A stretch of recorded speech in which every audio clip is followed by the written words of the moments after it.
Sometimes I skip the J though. I just have the peanut butter. I got to keep the right camera.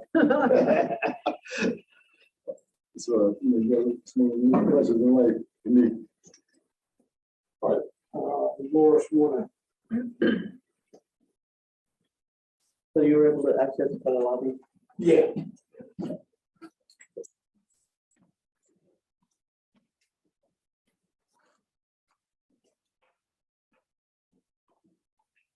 So basically, all the camera views, it's just these, the black ones, 1 through 5. Okay. Everything else is set.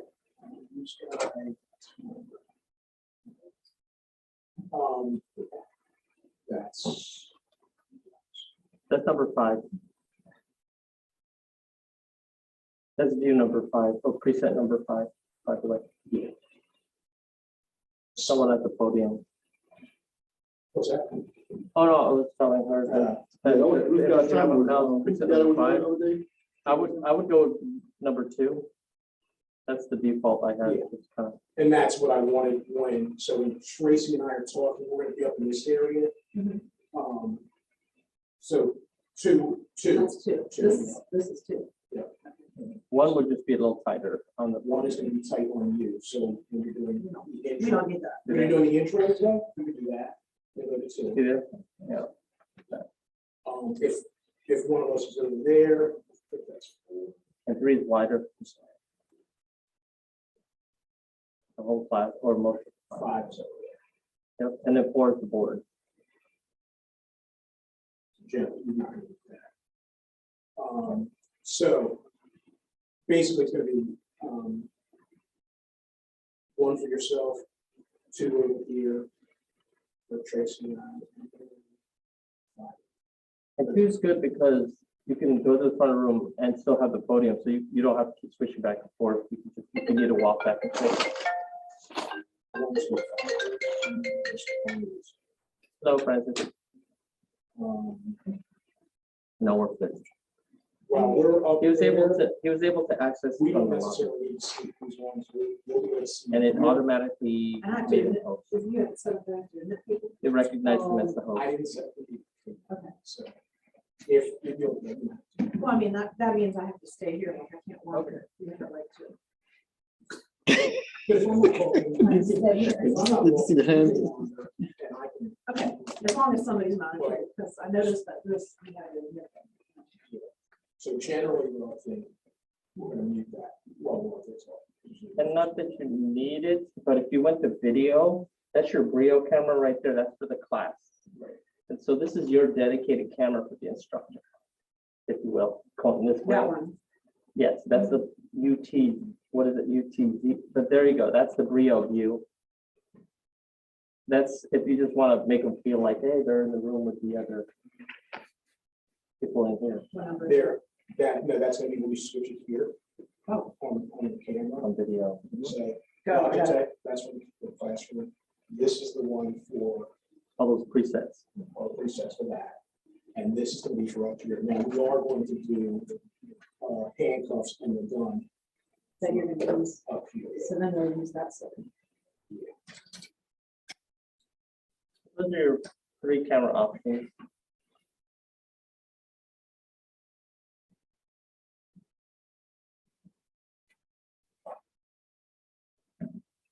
Grab it, grab it at touch point person. What's that? Grab the gun at touch point. Grab the gun at touch point. Yeah. Grab the gun with your finger off the trigger. Flip it over. So I just want to be able to off the trigger, So I just want to be able to, so see if we can demonstrate that we got enough room. That's all. So every time somebody walks in, that box will pop up. Basically, professionals don't put their finger in the trigger guard when they're not using their contact. Correct, sir. You passed the test. That's right. So,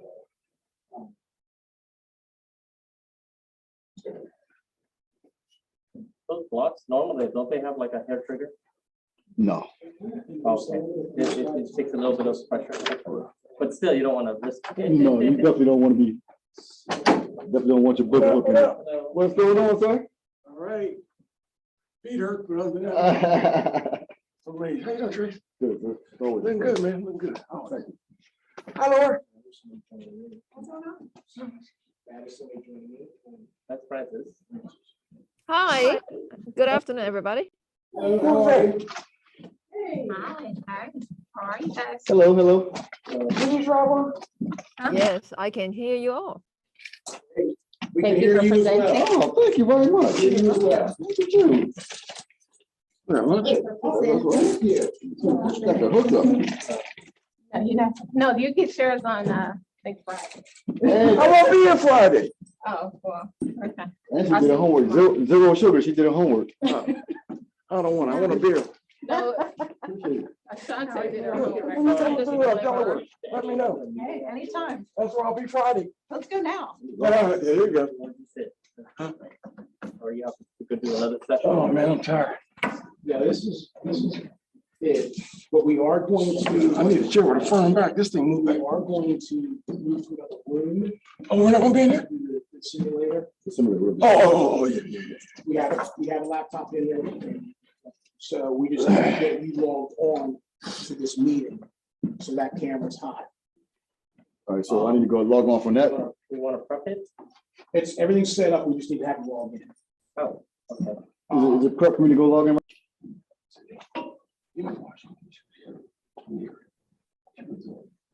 Hi, Deborah, just doing an audio check. Can you hear us all right? Yes, sir, I can. Thank you.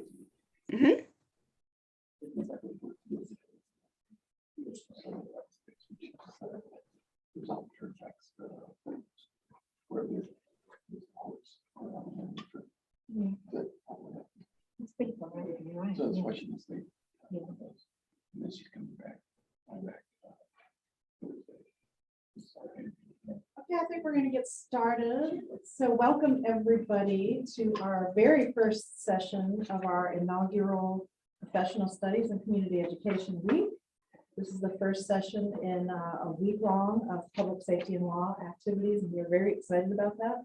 This is the police officer instruction and training, where we have a couple instructors. I'm going to tell you a little bit about them, and they're going to take you through some scenarios today. So hang on, this is going to be really exciting today. It's going to be a lot of fun. Okay. So let me tell you a little bit about our instructors. First, my name is Laura Ellsworth. I'm the Associate Dean of Professional Studies and Community Education. I welcome you all today. Your two instructors today are two amazing people who have a lot of experience in this field. So let me tell you a little bit about that. Mr. Purcell Alston has a bachelor's degree in communications from Howard University, began working as a Prince George's County police officer in 1984, served for 24 years with the department. During that time, he also served as the president of the Fraternal Order of Police Lodge 89 and began teaching as an adjunct here at our Municipal Police Academy in 2014. We liked him so much, we hired him as the director in 2017. And then in 2020, we decided he didn't have enough work, so we gave him a second job as the department chair for public safety and law. He is also a certified instructor with the Maryland Police and Correctional Training Commissions. And he belongs to the Maryland Police Chiefs and Sheriffs Association, Police Chiefs Association of Prince George's County, and the Maryland Training Directors Association. So that is your one instructor. And to my right, we have Mr. Tracy Burnett, who is retired from the Glen Arden Police Department. He is also a former United States Marine machine gunner. Actually, there's no such thing as a former Marine, right? I don't know why you put former. He is a combat veteran of Operation Desert Storm and Desert Shield. Thank you for your service. He is a certified basic instructor, an active shooter instructor, and a firearms instructor. And he is our senior drill instructor here at our Municipal Police Academy since 2007. We were lucky enough to have him on board all that time. And again, just like Percy, we liked him so much, we brought him on full time last fall. Yes. So he began as the official program coordinator for the Police Academy last fall. And probably something you didn't know about him. He's also a published author of science fiction. So welcome to both our instructors today. I'm going to turn it over to them, and you all are in good hands. So I'm going to just take over the cameras for 1 second, and I am going to flip cameras around just so you can see in one of those windows there, you can see the classroom, and you can see some of our instructors and one of our students here and our tech who's helping out to make sure everything's running smoothly. And so Deborah and Tracy, welcome. All right, switch back now.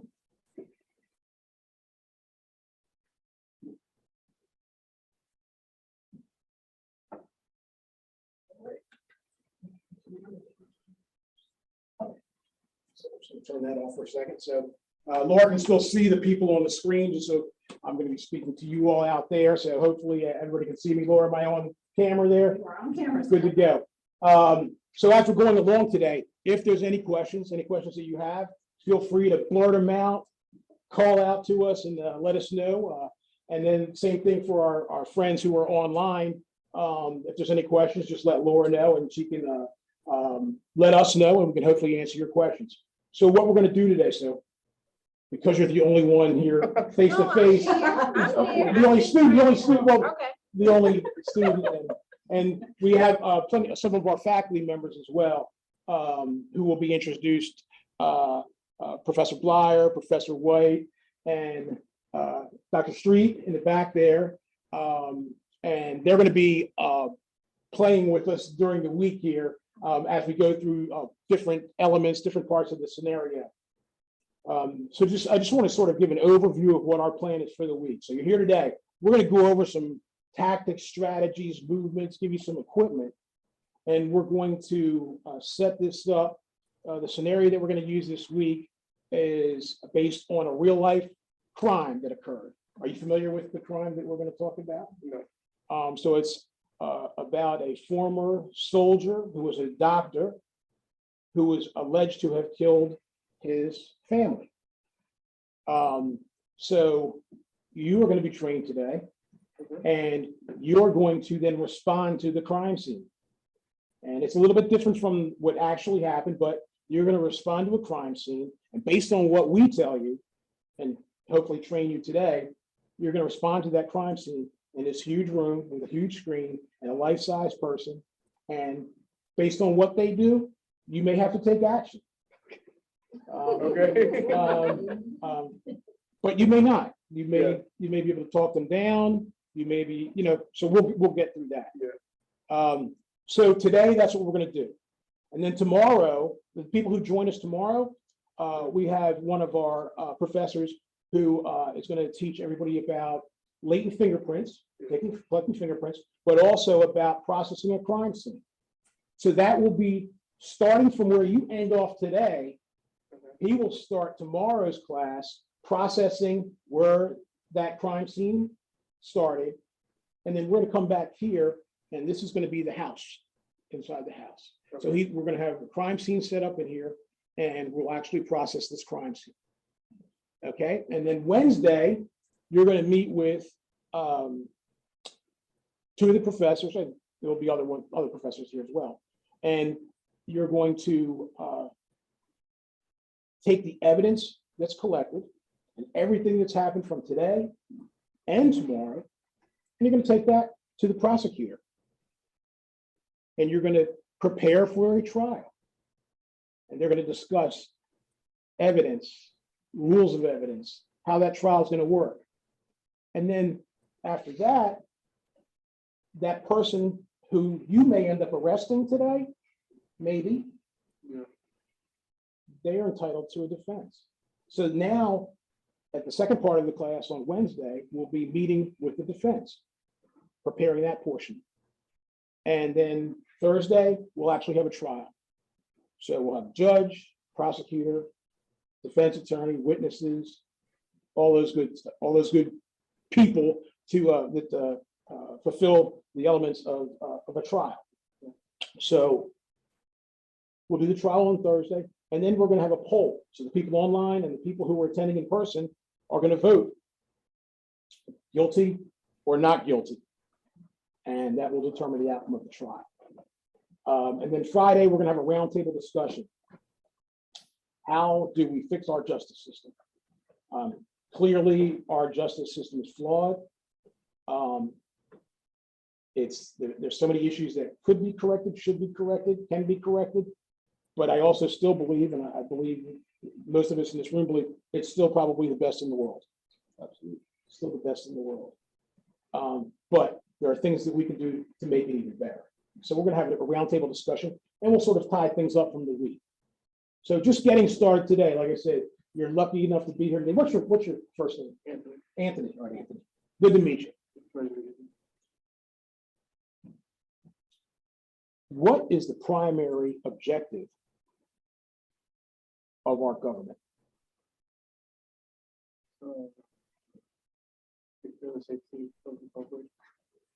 My man. He's one of my students. Look, the professors in the room are all taking credit. Yeah, it's my speech, it's my speech. Perfect. So if you didn't hear what he said, he said to protect the citizens. That's it. To provide, provide security to protect the citizens. That's the first goal of a government, okay, is to protect the people. So the arm of the government that actually, the front line that actually does that is going to be police officers. So what do we as police officers do? What do you think that we do? Enforce the law. Enforce the law. But on a day-to-day basis, what do we do? Just look out for crime and just respond, I guess, to crime. We look out for crime, so we do proactive policing. Yeah. So we drive around and we're looking for crime. We're looking for stuff. But we also respond to calls for service. Yeah. All different types of calls for service. We'll get a call for a cat up a tree, a runaway dog, a runaway, missing person, domestics, robbery, shooting, stabbings, carjackings, vandalism, all different types of calls for service. And, I like to tell the recruits, you're the the Swiss Army knife when you go out there, and people expect you to be able to do and see and beat everything and cure all. And that's why we have to be well-rounded and be get as much training as we can in different things that we may encounter on a daily basis. So, like I said, we're the Swiss Army knife, the jack of all trades. We've got to be prepared for everything. But while we're doing that, we also have the microscope of the critical eye looking down on us to make sure that we're doing the right thing all the time. We like to say, you have to do the right thing even when nobody's looking. That's correct. Even when nobody's looking.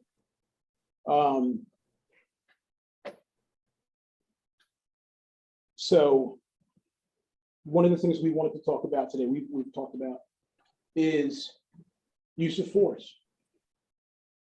When do you think a police officer can use force? When they're endangering themselves. And what else? And when somebody else is in danger. Oh, you on it. 100%. Wait, we're getting ready to go get the application. So 100%. but absolutely. So we can use deadly force in defense of our life or in defense of somebody else's life. We can use force to effect an arrest, to stop somebody resisting arrest. So there are several times when we can use force. Anytime I effect an arrest, I have to use some element of force. I can't go, Mr. Burnett, you're under arrest. Turn around and put these handcuffs on. Right. I've got to put the handcuffs on. So I've got to go hands-on and put the handcuffs on somebody. Okay. So I have to, there is some element of force. Even me just guiding him and directing him, that's still considered an element of force. Okay. There's different levels of force. It's a seizure of this person. Seizure of the person. So when I like to, this is one of my big ones. When I walk into a room, I own the room. This is my room. When I go on a call for service, I walk into a store, I walk into a house on a domestic. Whose house is it? It's my house. and I take control of the scene. And part of that is the way you look, the way you carry yourself, the way you speak. And that's half the battle. You know, if you look sloppy, you got that chili sauce stain on your shirt and your shirt's hanging out, you've lost a lot of that respect and control. But if you carry yourself with your chest held high and you speak with confidence, that gives you that air of, okay, people say, all right, yeah, this guy, he's pretty sharp. I'm not going to mess with him. But that as soon as you walk in, just being there, your presence is part of that control. And then we use verbal commands. So we talk to people. I rarely had to fight as a police officer. What do you mean by fight? I rarely had to use force On course. on people. You know, I rarely had to, tussle and rumble with people. Now, it occurred, but not very often. More often than not, I was able to talk my way through a situation. And, a big thing, and we preach this and teach this from day one, and not just as a police officer, but just as a citizen, as a student here. Treat everybody with dignity and respect. Absolutely. Be courteous to people, speak to people, smile at people, say hello, good afternoon, good evening. And you'd be surprised the responses you get when you treat people like that. So we work on that from day one. So that presence is a big part of it. Then we have other tools that we can use. We have an ASPATON, which is a metal telescoping baton. Yep. It collapses and expands. We have OC spray or pepper spray, oleoresin capsicum, which is basically pepper sprays. That's really hot, burns. And then we have taser. Okay, so we train our officers on that. So we tase them so they know what it feels like to be tased. We spray them with OC so they know what it feels like to have OC. And they're like, well, why do I carry a gun, but I don't have to be shot to know what it feels like to be shot. But what it is you're going to be in different situations where you may be exposed to OC spray. So if you are and you get a whiff of it in your face, we don't want you to freak out because you've got some OC on you. It's like you've already been through it, the worst of it. You can work your way through it and fight through it. So, And also, if I want to add to that, it creates empathy for the individual that you happen to deploy the spray or the taser onto. So you won't, if you know that a 5-second ride is excruciating on a taser, you won't just hold the button down and give the person everything you have for as long as you can, because you know it's unethical and it's extremely painful. As far as the OC spray goes, as soon as the situation is over, I need to decontaminate this person, make sure their comfort level is where it should be, and we're not putting them through any type of thing that can be construed as punitive based on what occurred in the scenario or the scene or the incident. So we say, call everybody sir and ma'am, no matter what's going on. Even if I'm fighting somebody, you're under arrest. Put your hands down. Drop that gun, sir. Drop that gun. Call everybody sir and ma'am. You'll never get in trouble for a language violation. When you use force, and Tracy hit right where I was going. We use OC or taser, then we are obligated to provide care and decontaminate that person. If they need medical care, to get them to the hospital. We're not there to punish people. We're not there to discipline people. We're there to, you hit it on the head early, we're there to enforce the law. That's it. We might be there to mediate. There are times when, that's part of what we do, but it's not we're not the jury and the executioner. We are the enforcer of the law. So I wanted to go to deadly force. We've already talked about it a little bit. So if we utilize deadly force because somebody has either attempted to kill me or kill my partner or kill somebody else, I can utilize deadly force. If somebody came at you with a bat, is a bat illegal? No. That's not illegal. So if somebody came at you with a bat, could you pull your weapon? It's best that you don't. What's that? It's best that you don't. It's best that I don't. Yeah. So you're going to let me walk up on you with a bat? I mean, it depends on the situation as well. I don't know, like if they're actually like really aggressive, or like if they're in a state where you can talk them down too. So here's the thing with that. Now, we can train you, but we cannot instill into you our threat perception. Yeah. So what you said was very important right there. Now, if he comes to, he has a bat and he comes towards you, but he stops right there. Yeah, that's just a bat. And if he throws it, yeah, it may or may not hit you. It's not going to kill you. It's not going to maim you. So we can articulate, yes, we don't use deadly force in that situation because we still have an avenue of egress for ourselves. However, if he closes with, and it looks like he's going to get here, now, do you think that with a bat, whether it's aluminum or wooden, he could either incapacitate you, kill you, or maim you with that bat? Absolutely, He absolutely can.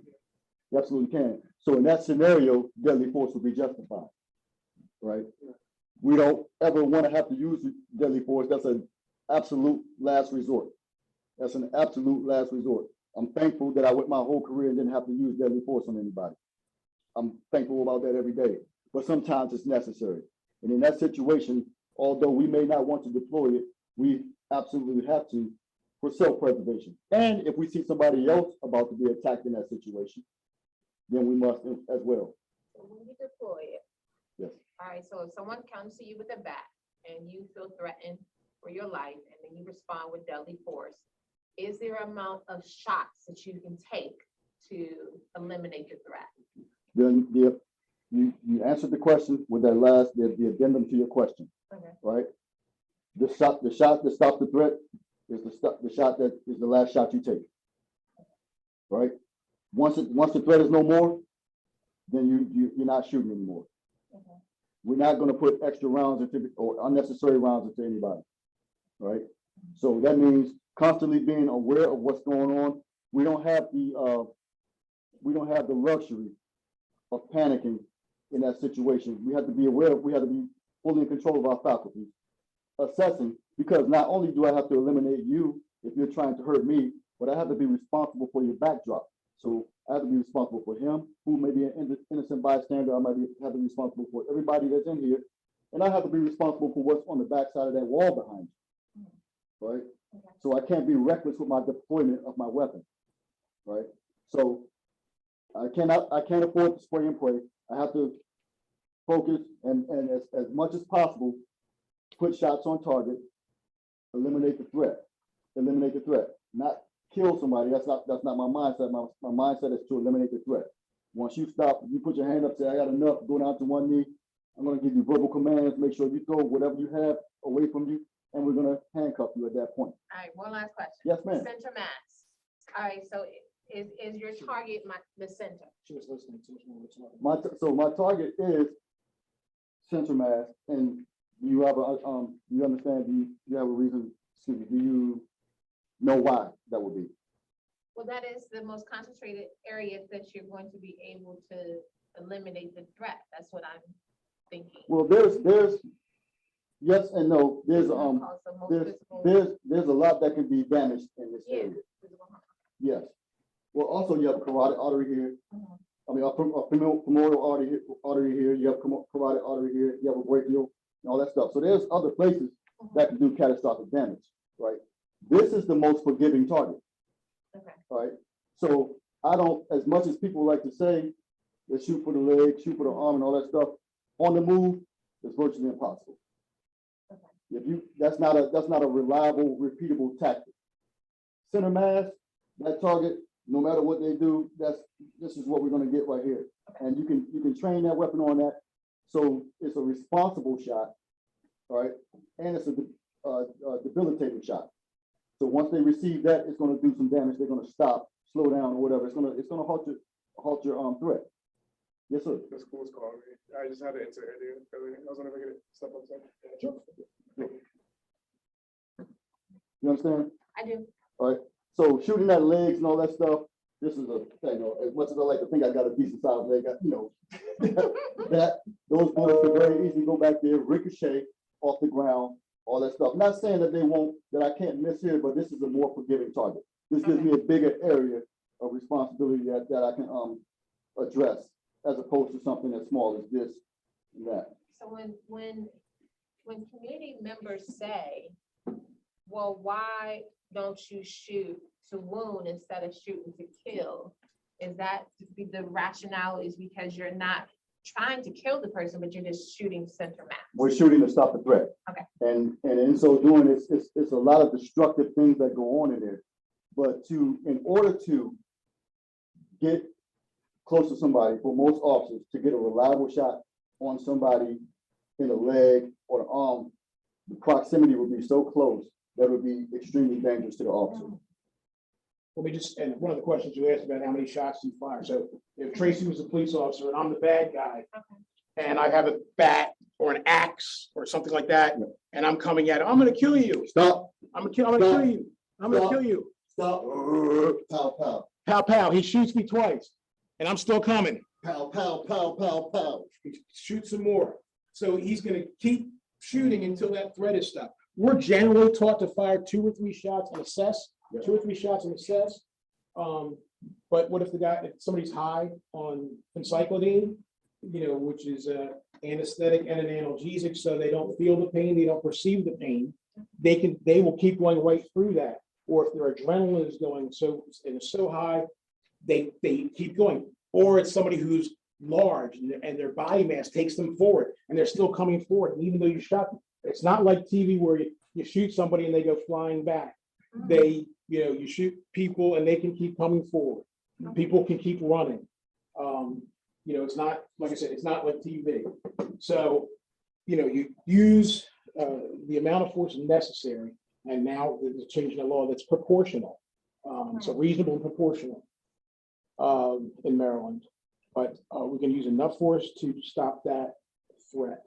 And so, if I may, so if you notice, and he guided me because he's a veteran and he knows how to do this thing, but he guided me and he forced me to do something that was very subtle at that point in time. So as he closed in on me, I backed up. I only shot when I didn't have anywhere else to go. Right.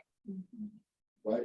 Yeah. So as long as, listen, it may look bad, it may look funny, but sometimes somebody gets up close, you might have to run, all right, to get out of the way. As long as you're not putting yourself where you're tripping over something, you're responsible for that.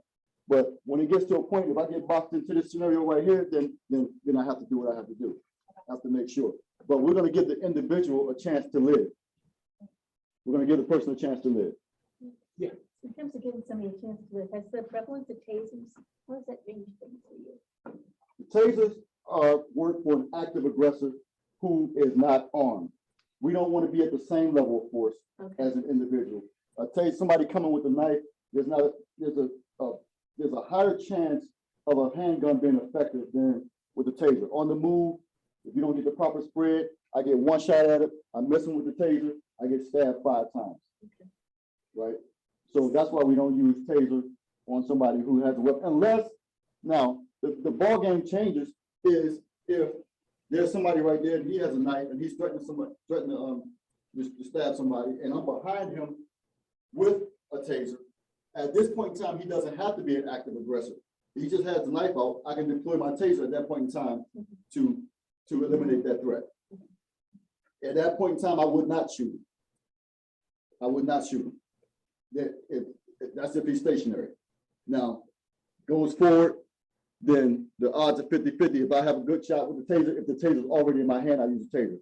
But if he's going at somebody who's right there and he has a knife in his hand, then I'm justified to use deadly force. And I'm forced to use deadly force at that point in time. A lot of times what we'll do is if there's 2 police officers and we say we both have our guns drawn and we have somebody with a knife or some sort of weapon, one of us may holster our weapon and go to our taser. That's correct. That other person's going to keep his firearm drawn. So we have a deadly force element there, but I can use the taser, which is a less lethal. But keep in mind, just like any tool, they don't always work. So OC, pepper spray, doesn't work on everybody. Taser, even if you get 2 good hits or do a good contact hit, it doesn't work on everybody. And there's a good chance it misses. What if I'm wearing a big puffy coat? I don't know what they're called, the big puffy coats, and I don't get contact. Big puffy coat, that's what it's called. And it doesn't, I don't get a good contact. So you could, it may not work. So you've got to be able to transition and move to something else. We've got to be ready, just to be able to adapt based on what happens. So we've got those different tools that we can use. We sort of talked about, so with OC spray, you've got to put water in their eyes to really saturate their eyes, and you're trying to wash out the peppers from their eyes, okay? It burns, it's very uncomfortable, your skin burns, your eyes burn, everything burns. However, eventually it will dissipate, it'll go away. Taser, now see, we differ on this. I'd rather be tasered all day, because as soon as the taser's over, 2 or 3 seconds, as soon as you turn the taser off, it's off. There's no residual anything, there's no pain, anything, it's over. OC, once you get home, you take a shower, the peppers run down your body, you start burning again. If I had hair, it'd be burning in my hair. Your hair would be burning for days, But so he likes pepper spray and doesn't want to be tased. I'd rather be tased. So, but just keep in mind, they don't always work. And if we do tase somebody with the prongs, so unless you're trained and have the tools, you've got to call an ambulance to have them take the prongs out, because it does embed in the skin. It can. A lot of times when you have OC spray, you're going to, you might end up taking them to the hospital as well. Because a lot of times the jail's not going to take them if they're in so much discomfort. Okay. If you're involved in a deadly force incident where you have to use deadly force, you have, in fact, use your firearm and shot somebody. That person's down. What do you think the first thing you're going to do is? I'm gonna need you to repeat that, I'm sorry. Get into an incident, Yes. somebody pulls a gun on you. You pull your gun, you shoot him, you win. Because you were able to get on target quicker than they were, you shot them, and you're the police officer. What am I supposed to do? So the first thing you do, you're going to get on the radio. Yes, Henry 3, shots fired, started fireboard. No, Henry 3. What are you going to do? What's next? well, he's down, so I guess see if he's still breathing, I guess, to check on him for his health and safety. I'm not sure. Anybody else? Not you, Pete. What's the first? I call 911, get help. Well, you're the police officer. You are not. It's good. And like you said, if it's beyond my ability as a police officer, I'm not a healthcare provider. I Well, want to get somebody there who is trying to save his life if he's bleeding out. we are going to start fireboard, but what's the very first thing we want to do? This is going to seem very odd and You're gonna counterintuitive. handcuffs on him? Handcuff. Absolutely, absolutely. You're gonna handcuff them. So we're gonna handcuff them. Okay. So we get them handcuffed, calling for fireboard, calling for an ambulance, and then we're gonna administer first aid as best we can. That's correct. We're trained in CPR. CPR, trauma care, putting on a tourniquet if need be, depending on the type of kit that you have. What is it? A tourniquet is basically, it's going to be something that wraps around. So if I was cut down here, the lower part of my arm, I want to cut off the circulation where that wound is, where the blood's seeping out. So I put the tourniquet up here. So basically, it is a strap that would wrap around my upper arm, and then there's a little. Would you like me to start the Zoom meeting? With people No. Calling, emailing, so. No, they need to. They should be able to log in. They We need- are on Zoom. They need to go, there's another link. She's got the old link. They need to go to the professional studies page Mhm. on the college's website. Yeah, well, Linda, if you can show them. Okay, thank you. Was that the most recent one that was sent out, right? No, this was one of the original links we had. Oh, That's good to know. Yeah. Yeah. Well, I sent out, So, everything we got, I forwarded to my Yeah. students. so we put there's a little dowel rod, like a little a tube, and you tie it off and you spin that around and it tightens it down. It actually hurts. So you tighten it down so much that you cut off the blood flow to the arm. So it'll stop the bleeding. So it works on the leg, arm, any limb area. You're not gonna put a tourniquet on your neck. Yeah. But you can stop the, flow of, slow it down anyway. When you go to the doctor to give blood and they tie that thing Yeah. in, just that way tighter. Yep, yeah, the way tighter, that's right. Wait, so, so you can use a tourniquet. We have, Gauze, yeah, packaging, gauze. bleed stop. It's a gauze that's treated with a chemical. You put on there and it'll actually coagulate and stop the blood. So there's different things that we have depending on what you have in your car. Most police officers, they give you a kit now that you keep in your car. And so you can do certain things. Now, if you're alone, you're not going to leave that person there on the ground and run to your car to get your first aid kit. You're going to stay there with them. If they need CPR, you can administer CPR. But you're going to do what you can at that point. You want to give them first aid, give them aid until the professionals get there. No. But, yeah. The key to that, however, is you are only allowed to do what you can safely do. Now, if, say this individual does have a gun or a knife, and may have, let's say they killed somebody, right? That could potentially be the murder weapon, right? They're still alive, all right? You can't leave that person to go get something to render first aid if there's other people around and all that stuff. We have to make sure that evidence stays intact. We have to make sure that we maintain that. We have to make sure that nobody picks him up and takes him away from there, all right? So we have to stay there and make sure the scene is secure, keep the people back. Listen, sometimes we have to get on the radio and scream like a banshee, say, hey, give me some more people here. I got a wild crowd here, or whatever the case may be, whatever the scenario. Get more people there so you can secure this and create a perimeter and maintain your crime scene right there, or maintain your incident area. So as soon as possible, we want to be able to render aid, right? If we're behind a warehouse somewhere, your cruiser's right there, you had to shoot this guy, you had the gun still right there. Yeah, you know what? He might have been shot, and he might have had the wherewithal to say, let me pretend like I'm dead for a second here. And then you go, oh, let me go get this right here. And then next thing you know, he's using that same weapon to shoot you in the back. So by all means, we go and handcuff the individual, all right? And if we still need to render aid, we render aid at that point in time. And we've already gotten on the radio and said, hey, I just shot a guy. Go ahead and give me some people over here. Get Fireboy here to render aid and all that stuff. And so on and so forth, all right? Make sure that's taken care of, all right? So that's, and there has to be that pecking order, and it's a lot of times it's on the fly. There's really no handbook on how to do it. It's up to your individual sensibilities, and to assess the situation, you have to discern in the moment, right? If the person's somewhat stable, get them handcuffed. Now you're gonna pat them down. Yep. You're gonna pat them down and make sure there's no other weapons. And then, like as Tracy said, secure whatever weapon they may have had that caused you to have to use deadly force. Contrary to what some people believe, police officers do not want to go out and shoot people, kill people, hurt people. No. 99.9% of the police officers that are out there to do the right thing most of the time. Are mistakes made? Absolutely. People make mistakes. Mistakes can be corrected.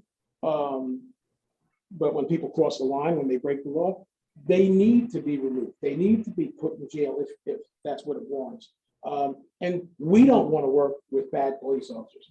We want to get rid of the bad cops. So we're just like the city. We both live in Prince George's County. And so this is our home. This is our county. We want it to be safe. We want it to be good. We want good police officers. We're both retired now. We want good police officers out there, and not renegades who are out there doing the wrong thing. So,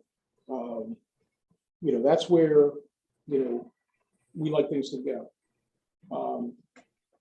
So we've got, I'm just going to show what the gun looks like really that you're going to use. Now today, what we're going to do, we're going to give you a gun that works with a laser. Okay, so there is no projectiles, there's no bullets or anything that'll come out of the gun. But a few rules that we have that we do for all of our firearms classes is you treat every firearm as if it is loaded. So if you ever come across a weapon, you treat it as if it is loaded.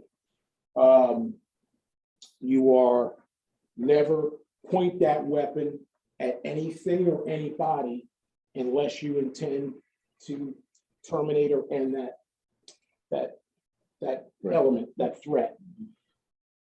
But also, just because you point your gun at somebody or something, that doesn't mean you have to use it. It's just, I'm ready to use it if I have to. When I do that, if I have my gun and I point it at something or somebody, my finger is always off the trigger unless I am prepared to use the firearm, use the gun. Yeah.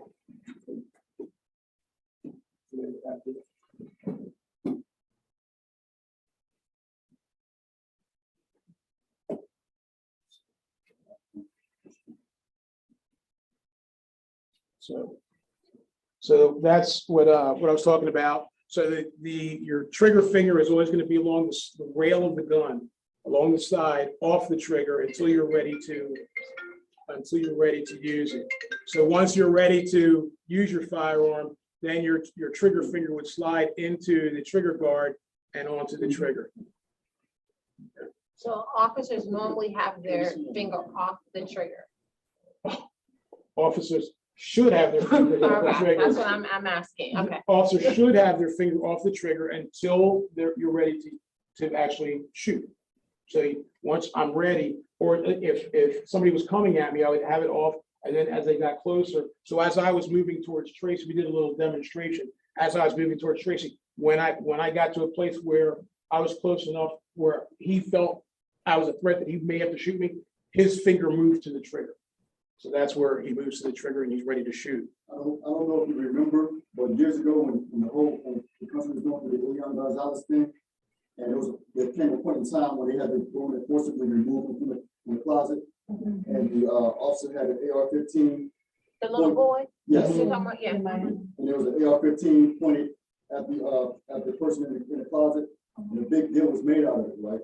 But if you look at that photo, you'll see that the officer's finger on the trigger housing was just like that. They call it touch point.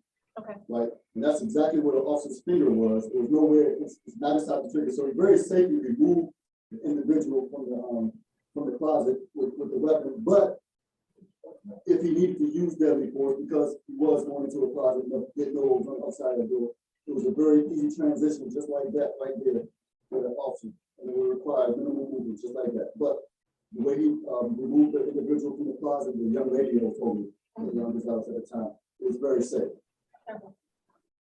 So one of the things that does happen, if you want the Tracy. No, she's getting on. So Tracy, so one of the things we never do is, like I said, so if Tracy and I are working together, and we're clearing, or we're getting ready to move down a hall, and say I'm standing here and say I'm covering the hall, and we're going to go down this hall here. So I have my gun out. If he comes in front of me, I lower my gun and come around. So I never want to point my gun at Tracy when we're moving. So we do all kinds of tactical movement. So if we had two people, we would show how to turn corners and clear things. But what we want to get, really impose or impress upon you is that we never want to point that gun at somebody unless we're ready to utilize it. So when we get to our scenario, I'm just saying, if you have to pull your gun, you're not going to pull it until you perceive that there's a threat.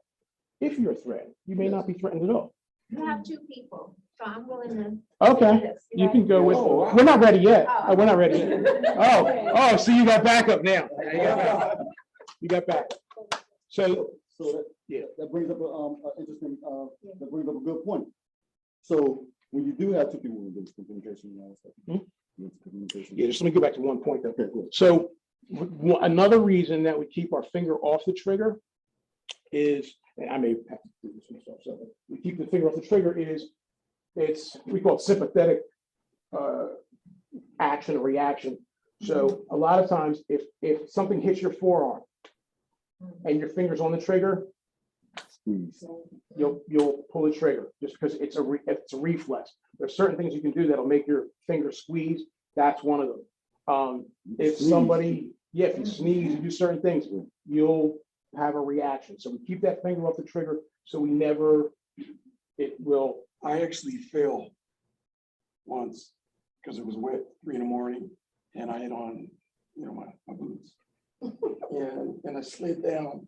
When I started to slide, my legs went up, I came down, and because I had it on the rail and not in, my elbow hit, no discharge. There you go.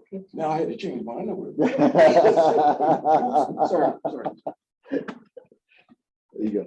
So just some little tactical things we want you to think about when you're responding to a call for service. Would a police officers get away if they discharge their weapon because of a reflex? So I have my finger on the trigger and I sneeze. Right. Would that be excusable, do you think? It depends on the scenario. If you got your finger on the trigger and you sneeze and this person standing right there, you know what, you got to go down for that one. Yeah. I just want to say why. Because you're responsible for So that. Tracy said it earlier. So if you're involved in an incident, when you're involved in an incident, any type of it, you are responsible for that round that leaves your gun, wherever it goes. So, if I'm shooting somebody, I'm responsible for what's behind them, ricochets, anything like that. Even if in the Breonna Taylor case, where they're shooting at her and the round went into another residence, they're responsible for those rounds, even though they had been shot at by somebody inside the residence. It doesn't matter. You're still responsible. So when we do search warrants, the perimeter team, the team that's on the outside covering the outside, so the SWAT team goes in. The team that's on the outside, if there's a bad guy at a window shooting out at them, the perimeter team never shoots into the house because our team's in there. So you have to have cover and concealment. So concealment is just hiding behind, say, that podium. So I'm concealed. Cover would be hiding behind a brick wall. So I'm hidden and I'm behind something that's protected. An engine block gives me cover and concealment. And when I worked in internal affairs, and it was one of those sites we have FOP president, that some officers would get upset that you had to do an investigation, but if they felt it was a legitimate use of force, that's not their determination to make. The investigation will determine, was it legitimate? Okay. And like Mr. Burnett said, unfortunately, since you're accountable for that, somebody got to wear the beef. Yeah. Yeah, so this is gonna say there's different types of responsibility, that's all. There's, maybe you shouldn't have a gun, maybe this is not the career for you. There's tort liability, money. Right. And then there's imprisonment and, criminal sanctions for police who make what generally are mistakes. And I think that's part of the problem right now, needing to draw that line.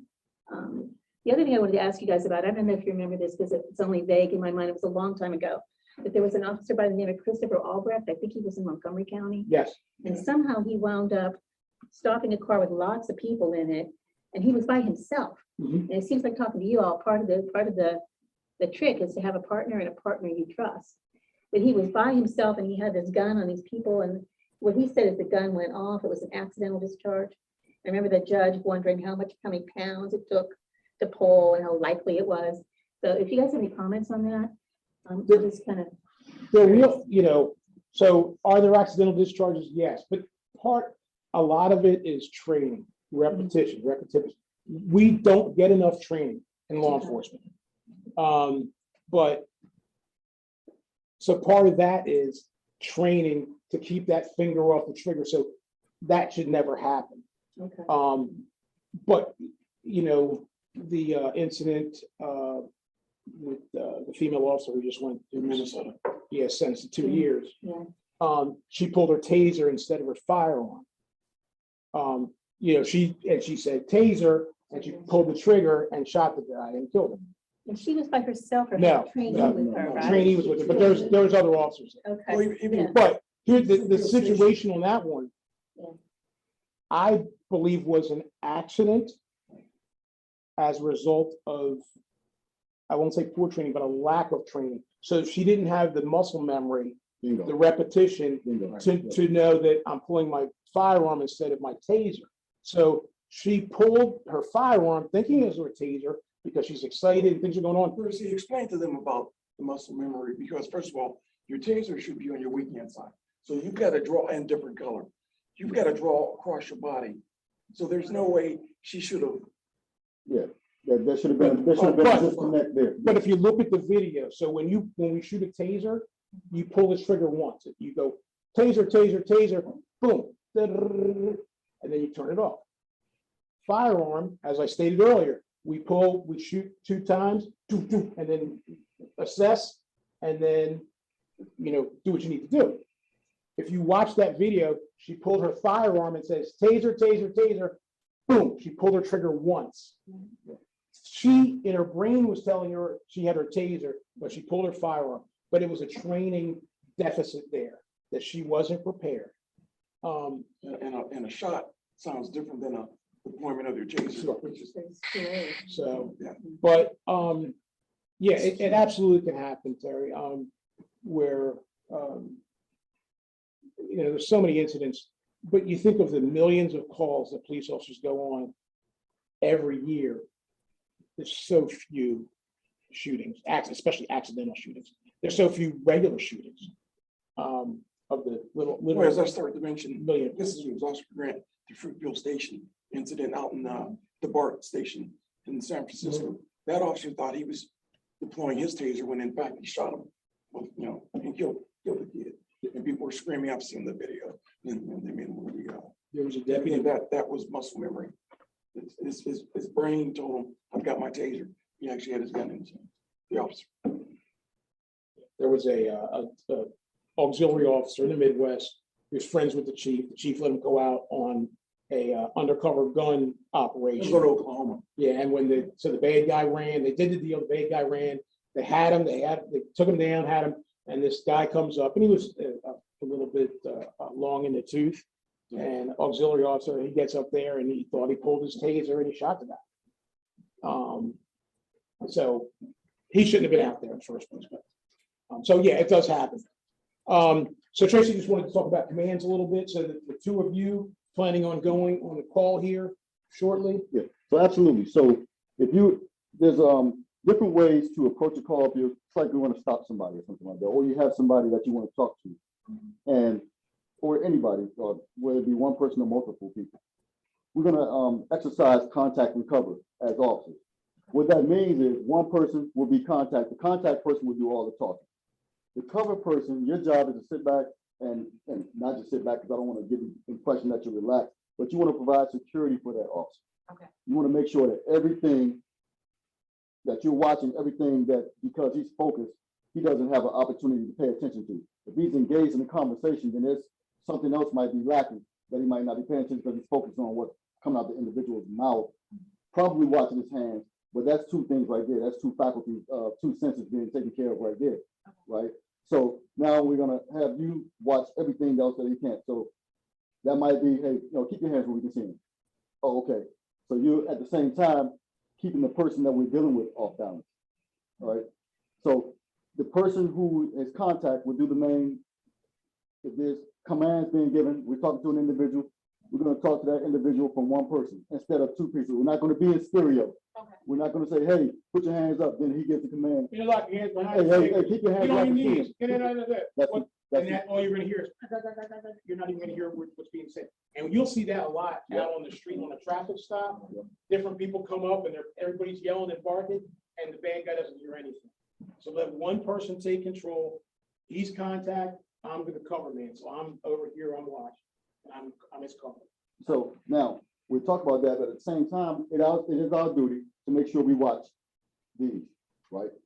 We watch these, because if a person's going to do something, if we can see their hands, unless they have superpowers, they can shoot stuff out of their eyes like Cyclops from the X-Men, we're going to be okay, right? Okay. But if they start doing this right here, does that make you a little bit uncomfortable? Yeah. It should, because you can't see what I have under my shirt. Does this make you uncomfortable? Yeah. It should, all right? This a little less so because it has to be an overt stimuli. I have to come here and come there, but still I don't want their hands where I can't see because there's something that they might be have in there. And if they got a little Derringer or something like that, they might can pop it and shoot it like that. Now it could be a lucky shot, but you know what? Sometimes we get those unlucky ones, right? So control the hands out here, hands out here. If you're telling the person over and over again, let me see your hands, let me see your hands, and then all of a sudden they make an overt movement to go from there, then at that point in time, what do you think you should be doing?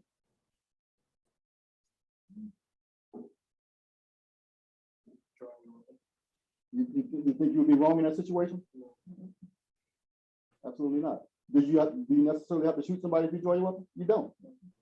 You don't. You can draw your weapon, give strong verbal commands, right? If they don't comply, then you maintain what you hold, what you got. If they then making super overt stimulus and you feel threatened to the level that you have to apply deadly force, then you apply deadly force, right? Because if I'm coming here like this, and whether I have something in my hand or not, did you see what I had in my hand just now? No. You didn't, right? Are you gonna take the chance that I didn't have anything in my hand? No, you're not, right? Because your life depends on it. So if I'm gonna make that overt stimulus like that, if a natural person that wants to, obey commands is gonna say, let me see your hand. Oh, I'm sorry. That's a natural movement. Right? Sorry, officer, I didn't think about it, right? And that happens from time to time, and they go, especially if it's cold outside, they do that from time to time. So we have to, if somebody does that and they just forgetful like that because they're not used to being stopped by the police, we have to weigh that, right? But at the same time, we still have to make sure that we're on top of it. As many times they stick their hands in their pockets, that's how many times we tell them to take their hands out of their pockets, right? Because there might be a situation when we watched a video the other day where a woman got stopped by the police and she started with the waterworks. It was a diversion, right? Had her hands behind her back the whole time. And as soon as she got a position of advantage, she stabbed him in the neck. You said the officer in the neck? She absolutely did. Right? She stabbed him in the neck. So we have to be careful about that. But it's funny, it's not funny. I mean, this is from his body camera. And both of us watching the video got real, we're like, what's he doing? What's he doing? We could, because she had her hand, so when he's in front, he's like this with the hands behind, and then when she turned to go walk up the steps, She transitioned the hand. Yep. And we're like, oh, something's wrong here. Yeah. And He was 2 steps as behind soon her, as he got too close, she turned and slit his neck. right in the He neck. lived. Oh, Yeah. okay. Yeah. But, yeah, so, but that's because we train, we teach it, we train, and, it's about that repetition. So quick question. You're talking to somebody and he produces a gun. Which one of you is allowed to shoot? I guess if I'm the watcher, I'm the cover, right? Yeah. Right. The person who's being confronted or confronting the person. So I don't know what the I'm name the of it. bad It's guy. me. I'm the bad guy and I have a weapon. Which one of you is allowed to shoot? I think it's me. It's a trick question. Or both of you. It's Are. a trick question. Listen, whichever one of you recognizes the threat, Okay. right? Whoever recognizes the threat, both your lives are in danger at that point in time, right? So both of your lives. So listen, and you're gonna see that you guys can shoot 2 seconds for you, 2 seconds for you, and that can end up being 8 shots. Easily. So when you hear officer shot a person 8 times, or they fired 15 shots in how many seconds, it sounds excessive. It sounds over the top, all that stuff. But until you get the reaction that you're looking for from the individual, you're gonna keep firing. And that's just based on what you learned here today, right? Yeah. Right? Because you never know. Because an individual pulls a weapon, a gun is not like a knife. He pulls a gun, points it at you. All right. No matter how many times you shoot him, if his arm is still here, he still has an ability to shoot you. Correct? So we have to be aware of that. When they go down, we stop shooting. When the threat is over, we stop using force. Yep. It's like we used to say, I tell somebody they're under arrest and they spit in my face and swing at me and they punch me in the head. then I'm gonna use force to effect the arrest. Yep. And I'm gonna keep using force until I effect the arrest. But once I get the person subdued and arrested, it's over. And that's hard. That's hard. You know? And he brings up a good point. Listen, we've been on the job a long time, and who has not been spit on? I've been spit on a few times. Kicked, Right. stabbed. All of the above. There's a crime scene test. Right, exactly. So, in the last guy that spit on me after he was in handcuffs. What was my recourse? Spit mask on him. All right, I should have known better because he was screaming at me, and I put it on myself. I should have, he gave all the warning signs. He was drunk, and he spit on me. I said, and the first thing out of my mouth was, I deserve that. I should have known better. Now, I didn't deserve to be spit on, but you get what I'm saying, right? So, and typically that's when you get your experienced criminals,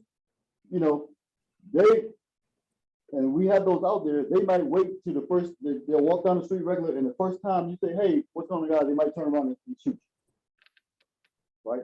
Everybody else might, try to throw you off a little bit, all that stuff. But if somebody who's a veteran out there, when you come out and they see that you already don't have your weapon out, they already know this is my one chance right here. Hey, let me stop you. And next thing you know, you're right here. Reaction versus action. Action versus reaction. You're going to lose every time, right? You have that individual's mercy at that point in time because you're going to say whether or not they can miss you until you do this, do that, punch out, move out of the way of that shot and get that magic bullet off. While they've already had 5 opportunities to shoot you, right? So we have to be careful. So we've done the first aid, we've called for the fire board, the person's down, you've got them cuffed. We've got to preserve evidence. So we said, we're removing, if they have a weapon, firearm, it might have been drugs, could have been a knife, anything that they had, we have to preserve that. If they use that knife or use that gun in the commission of a crime, we want to protect that. But then also, we have to protect that from all the citizens that are around videotaping you with their cameras, because that's not illegal. They're allowed to videotape as long as they don't get too close and hinder. Don't put your hands on me. Got back, sir. Yeah, so, if you get too close to me where I feel uncomfortable, where you're diverting my attention, now you're interfering or hindering. Yep. Okay. And there's a charge in the state of Maryland. Okay. Any questions at this point? Okay. So just real quick, so we're going to give you all a belt, gun, handcuffs. So just we're not going to secure the firearm, we're not going to lock the holster, it's got a snap on it. But so when it's in the holster, when you come out, if you need to come out of the holster, you're going to come out and just press straight out to the target. Like I said, it's laser operated. So it's not the gun if you miss. It's you. We've already tested it. It's already zeroed and everything. So just point out. So wherever you point, we're not going to talk about target acquisition or anything like that. Wherever you point that gun, that's where it's going to shoot. Okay. So you point it basically where your finger aims. That's where you're going to shoot. Just pull the trigger. We don't have to worry about, even though this does have a magazine, it's a weighted magazine. There's nothing in it. This doesn't recoil or anything. It just gives it a lifelike feel to that. Just pull the trigger. I've loaded both guns with 999 rounds, so you will not run out of ammunition. So here's the way the scenario is going to work. You're going to be here, and you're going to get called for service. When you walk out of this classroom, it's hot. It's live. So once you walk out of this classroom, anything that you hear and see is part of the scene. Now, somebody comes in the building who's not part of it, we're going to try to block them. We're going to put up police signs and block them. You're going to walk down the hall and take a left and go into room 103. We're going to direct you where to go. So we're going to leave this classroom. When we leave here, take right, left, and then go down to 103. Once you walk into 103, you're going to encounter something. Do what you gotta do, officers. Okay? So do we want to give them, I'm gonna give them a second. You want to give them a call for service. Call for service. Yeah, okay. The guns are down there, right? Look at this. Yeah.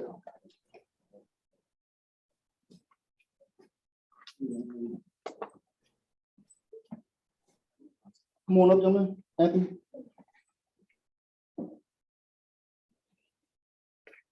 We're gonna ship the six around the way, so.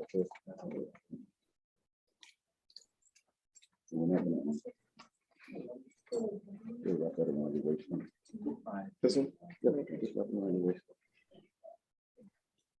This way. Yep. That uncomfortable? Yeah.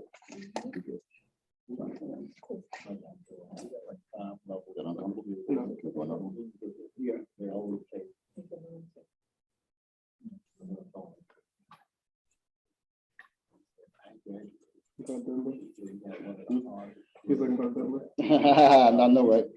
How much you did? I did Just the beginning, just started. Okay, I used to be there 500. I used to be. Really? Oh my God. You ready for yours? I am. This feels so weird. Angie Dickinson, policewoman. All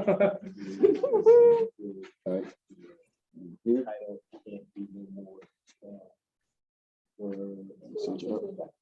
You can make it a little tighter if you want to, so there you go. Perfect. Good call on my behalf. You got handcuffs in there. Oh, is it? Okay. This one. All right, and your weapon's gonna fit right down in there. So this one right here, when you that, see how that is? So now the trick to this is you got to rock that forward and pull it up like that. See how that works? So if you try to pull it straight up, it's not gonna come out. Is that why, like, when people try to take your weapon, that's why this one? Yeah. Shouldn't be that easy. Yep, absolutely. So it's just a form of retention. So when you see officers that come out of that holster just like that, it's a lot of experience. They work real hard to make it look like It's fluent. it's fluid. But what happens is, see, mine, I had for my holster, I had a button that I had to push forward like this. And I also had to slide my thumb back on another thing and then pull up like that. All that took me less than half a second to do. But it just looked like I was just going straight in my holster like that. But if you just came up from behind me and grabbed it like that, you couldn't pull it out. So we're gonna go down here. We gotta stand by for a second. You can look official. Yeah. Are you? I don't have a weapon. So stay here for a second. We're gonna go. No, you gotta go down. You go down there. You'll be able to sit on there. Oh, well. You'll be able to sit on the spring right there. The whole thing? Okay. You guys stay. We're gonna come back and get this. Don't hurt nobody. Don't hurt yourself. Don't get your hand caught in that slide. Yeah, right. Oh my God. Okay. I sent it out. I was shocked when my student showed up today. Yeah. Huh? Is that one? Is that my student? Are you excited? Yes, very much so. Hey, are you one of my students? I'm sorry? You're in the criminal justice program? Oh, Yes, I am, but, Yeah, he's in my criminal have- law. yeah, I'm in Mr. White. He's not mine. He's peace. Excellent. We're glad you're here. Thank you. I'm glad to be here. Yeah. I guess, yeah, I do.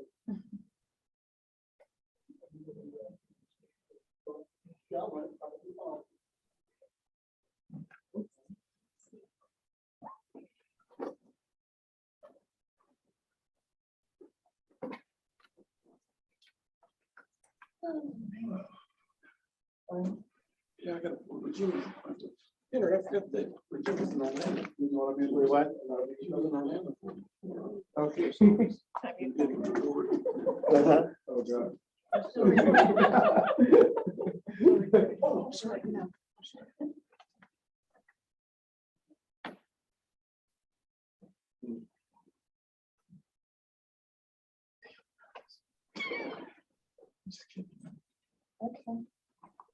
Okay. Let me take that back. Take that.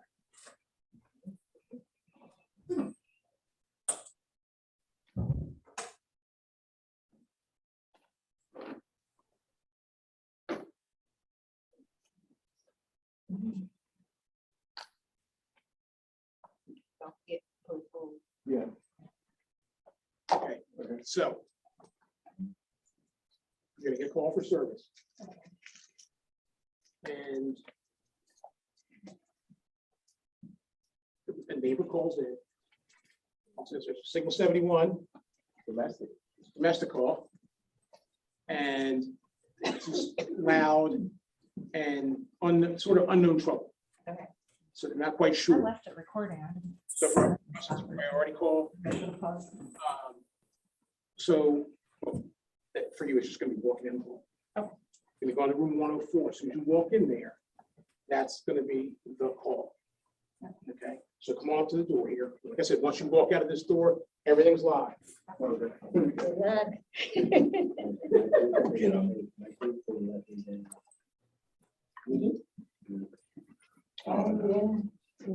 So my brother, I took a picture of myself at the UNC and he said, "Well, you know, I put you in a big thing." I said, "I got both hands." The bar was packed. It was so packed. I know the guy at home. Chris City Sports Bar. But I go into RC. You want to see him? It's packed. I said, "This looks like a COVID breeding ground." He said, "I know. Look at everybody." I said, "Don't worry. I'm going back and watch." And I squeezed in. I said, "Stupid people." Because, you know, I watched the movie Think There. Tonight, he asked me to come back. I said, "No, man, I'm tired." No, I told them we were still recording too. They're just talking about it. Oh, they did. Yes, yes. Sorry.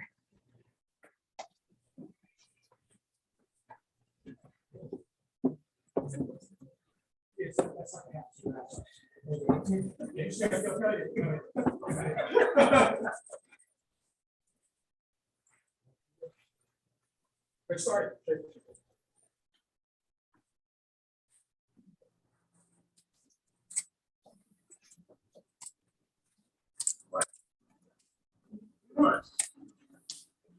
Doing nothing. Checking out. You can talk, Joe. Something else better to do? What are you doing? What are you doing? What, man, you got a problem? Look, I just live right over there. That's all. Oh, wow. I didn't even get my gun out. I couldn't even get it out.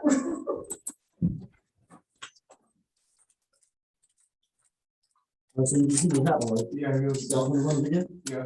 Yeah. Step out one again. Okay, what should Okay, we so I- say? So let me just get in front of the camera here. So you all can see me there, right? Yeah. Yes. So just so we know, was there any communication? No. No. No. So you didn't talk to him, you didn't tell him what you wanted him to do.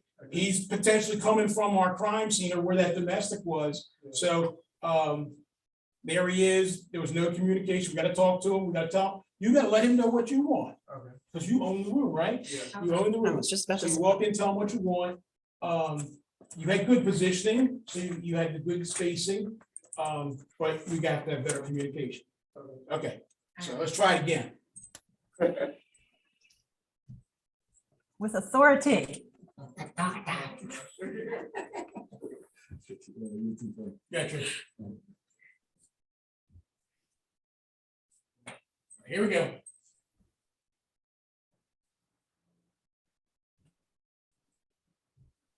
Hey, what's your name? You want? Put your hands on your pocket. Doing nothing. Put your hands on your pocket. Checking out.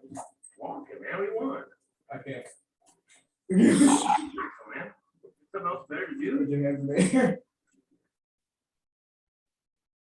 What's your problem, man? What are Look, I live right across the street, man. Just let me get you somebody. You just hang out.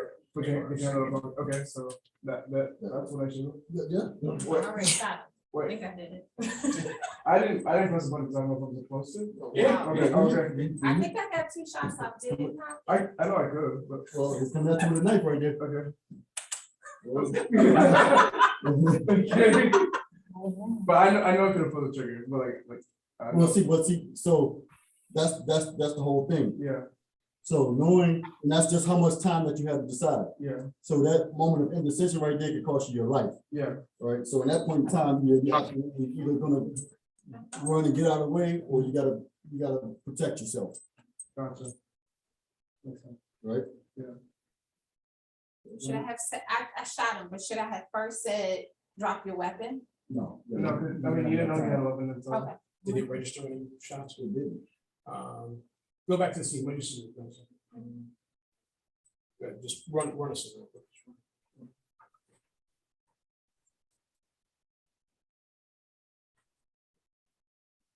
I don't know, I was actually allowed to pull the trigger. Oh, yeah.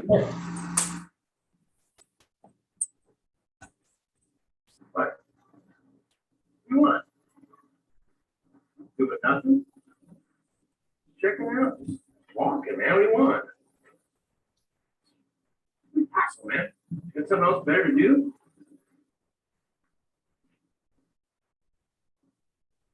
What's your problem, man?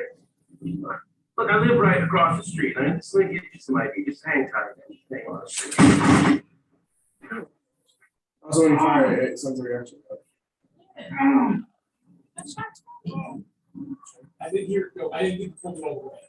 Oh. So yeah, you have to. You gotta really squeeze it. Oh, I gotta squeeze it Yeah. hard, okay. Okay, so just, all right, so this is our scene at this point. So the guy came at them with the knife. Yes. He's a suspect who came from our domestic. And he pulled the knife on the officers after they de-escalated, tried to get him to drop the knife. He didn't drop the knife, he came at them. So they ended up using deadly force. They didn't kill him though, they shot him, he's down. What's the next thing that we would do? Ask him to push the weapon away. We asked him to push the weapon away, but do we No, I really don't want want him to them do to touch that? the weapon. No, what was one of the last things we talked about? We're gonna Oh, handcuff them. What do we call that? The Secure the security. scene. And then one person does what and one person does the other thing? One person calls switch back up. Nope, No. both begin with a C. Oh, conceal. Cover and concealment. Okay. So who do you think would be the cover person? Contact and cover. Right. Contact and cover, right. So and we're not, so one person is gonna be contact, Okay. the person talking, and then the other person's gonna cover. So once that person's down, we would stay there. So you were the cover person, so you're gonna keep your gun drawn and pointed right at him. All I right? wanna do it again. I wanna see if I shoot him. Okay. We actually. shoot him. I'll give you another opportunity. So let's real quick, let's just work through this. So once he's down, what's that? Oh, what about that one? 'Cause I moved it too fast anyway. Okay, so once he's down, Mhm. one person's cover, the other person's contact. So she's got her gun, she keeps her gun drawn and pointed at him while you go up now. And you're gonna move that knife, you're gonna move the knife. I don't want him to put his hand on that knife again. Okay. He could be a knife thrower. You're You right. know, he puts his knife, so we want you to move it away, you to secure it, get the handcuffs on. Do your thing. Okay. All the way through, right? Yes. Okay. Like,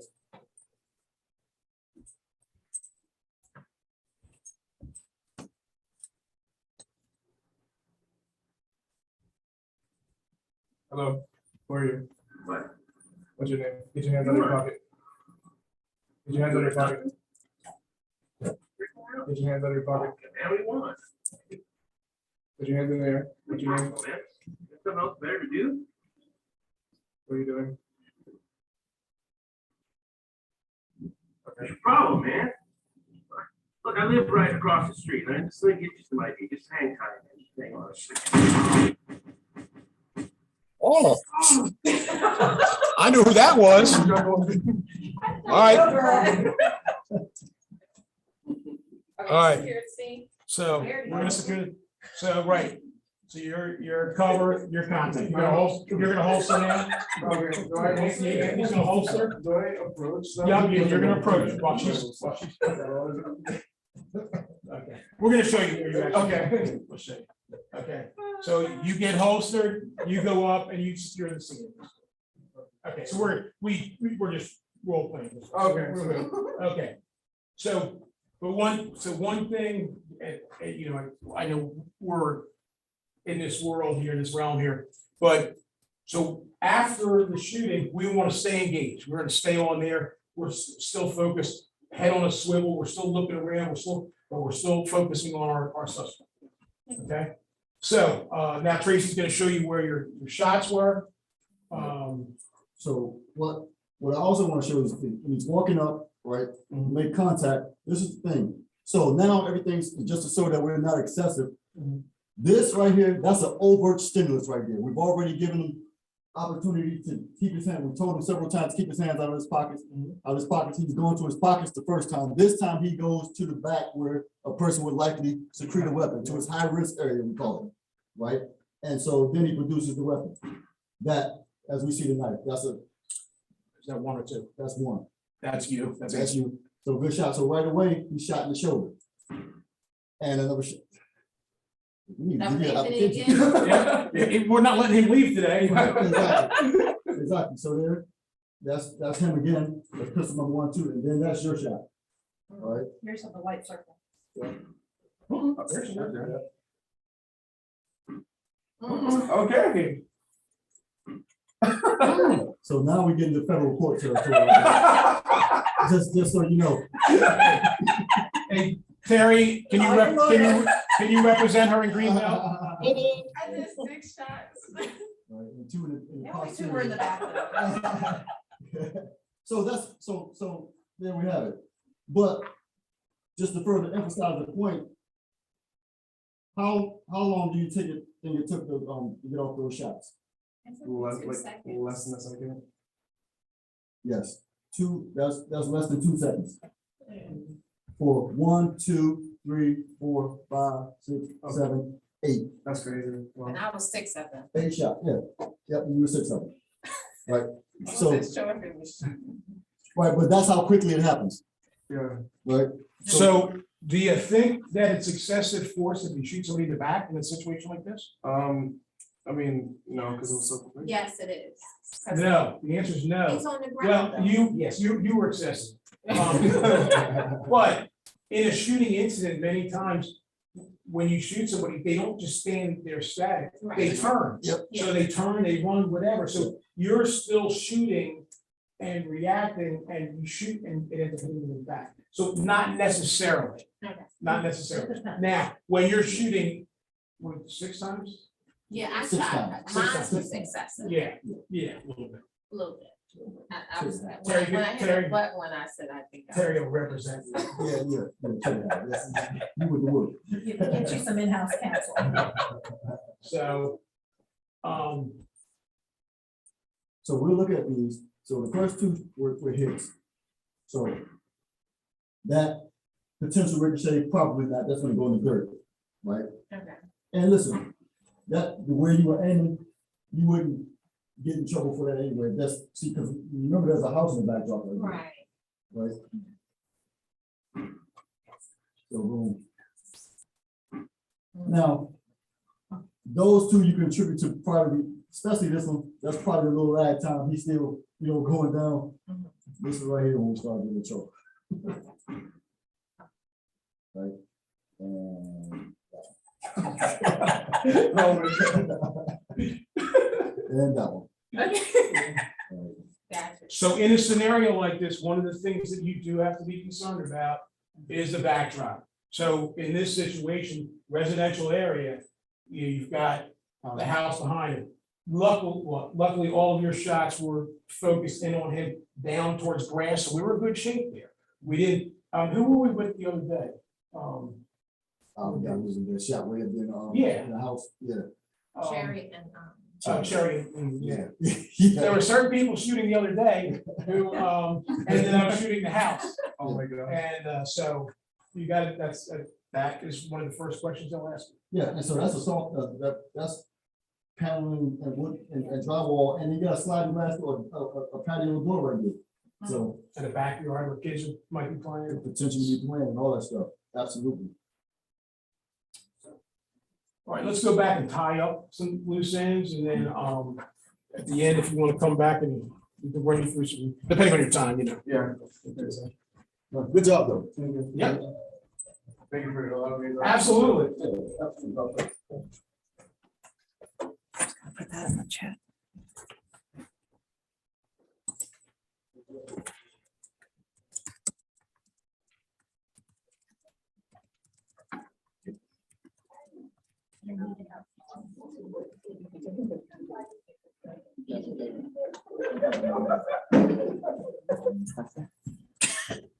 Y'all see how many times I shot that dude?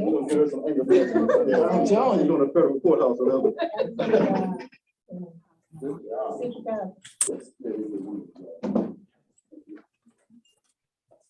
You shot a gun before. Yeah. He did good. He only shot twice like he was trained to do. Yes, he was. Good job, man. Good job, man. Good job. All right. Excessive force. Yes. Who shot somebody in the back? Oh, yeah, oh, yeah. Back and the butt. You said he shouldn't have turned around. Say that in front of the grand jury.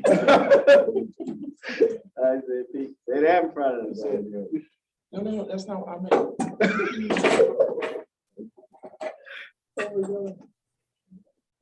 You know, I used to be over the grand jury.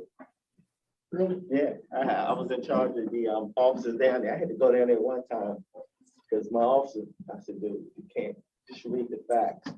You can't put yourself in the officer's mind. You're gonna get us in trouble. So they had called me down to watch him do that. That was right from the sheet. They ask you a question, you need to answer. All right. So apparently we have had some technical difficulties with people trying to log in and had problems with the hub and the whole thing. So we'll have to figure that out, hopefully get that straightened out by tomorrow. So, so what'd you think? Critique yourself. I can't imagine like the adrenaline like that the officers go through because that hit me hard the first time I went through it with like, and I didn't make like a shot or anything, or I didn't shoot. Yeah. It's like that just all hit me. You know what you both said? You both said on that first one when he pulled the gun. What do we say? Little expletive. It was like, oh, yeah. Yeah. because you didn't pull the gun and weren't ready. Yeah. But you're not trained. You know, it's like we did. You know, less than an hour just talking through some things. Yeah. But by the second, third time, you got it. But a big one of the biggest parts of this is communication. Yeah. And that first one, we were lacking the communication, any talking at all. And I know Linda was going, you know, and out of, you know, shyness, or like I said, the nerves and just and even though, you know, you're not going to get hurt, you're not going to get shot in there, it's a simulator, but it's still, you get into it, you still get a little excited about it. So, So what we did was put you in a full-fledged on-duty officer, off-field training officer scenario without the benefit of having had field training. So what happens is, and veterans will know that you'll go through field training and your officers will have gone through a whole entire academy and get out there and then get the scenario like that and look at you like, oh, you're like, yeah. But that's when you lead by example and give direction and do what you have to do. And they say, okay, yeah, I see what I can do now. I see that we can actually do what we were taught to do. And so there was that lag time when you like, okay, here it is. Oh, can I really shoot this person? And by this time you're stabbed. Yeah. Right. And listen, that's for this scenario and giving you a level of experience. That's a good thing because your mindset was, that's a life I don't want to take it. Yeah. So I can deal with that. All right. So and that's why it takes you going through an academy and all that stuff to get you to the point where you can respond properly to the stimulus that you're given. Right. That requires repetition. All right. We don't want to take anybody's life. That we absolutely positively do not want to do that. And I like that mindset that we don't, but your self-preservation has to be greater. And that's the split-second decision that officers have to make a lot. In that point in time, somebody comes at you, then you have to know, you have that fast, you have to override that unwillingness to take somebody's life and go ahead and do what you have to do to preserve your own life or to preserve the life of somebody else. And that's where it is. It's a tough decision. And what goes on today, not only are you thinking about, oh, I don't want to take this person's life, I don't want to react. I'm thinking about, oh, I have to know the law. I have to know when I'm justified to use this level of force. Man, I see all these cases on TV, YouTube, TikTok, Twitter, Snapchat, Instagram. Whew. Man, I'm going to be judged by all these people that are going to look at this. It's posted on video because I got a body camera. So we're watching it. Man, am I doing the right thing? I don't want to be on camera. I don't want to be recorded doing this.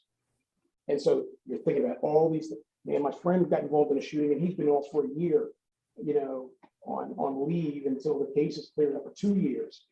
And I don't want to do that. So I'm worried, man, am I going to get sued? Am I going to go to jail? And so all of these things in a split second, and how many seconds did it take for you all to shoot? Some of us to overshoot? How many seconds? Less than 2 seconds. Less than 2 seconds, you've got to make that judgment. And then you're going to be, people are going to tear that apart, you know, 6 months, a year down the road, frame by frame, when you had to do it in 2 seconds.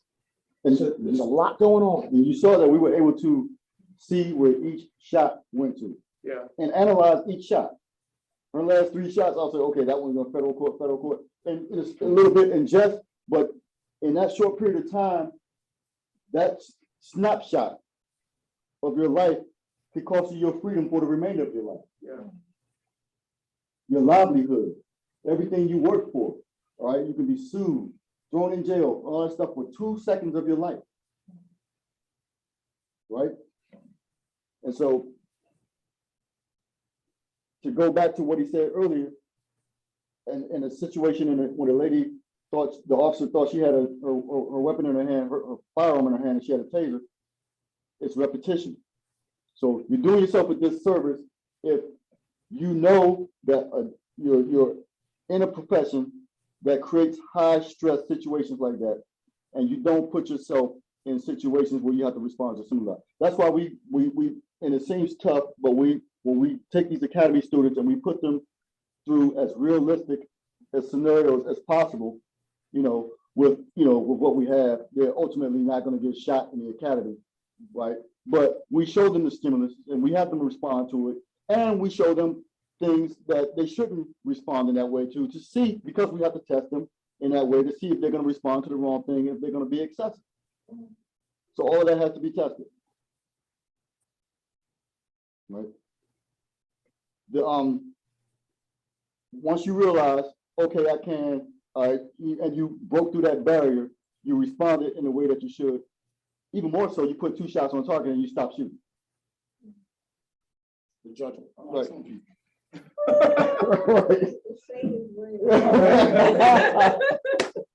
But it's going to emphasize positive. Look, I appreciate you coming in today and hanging out with us, and you did a great job.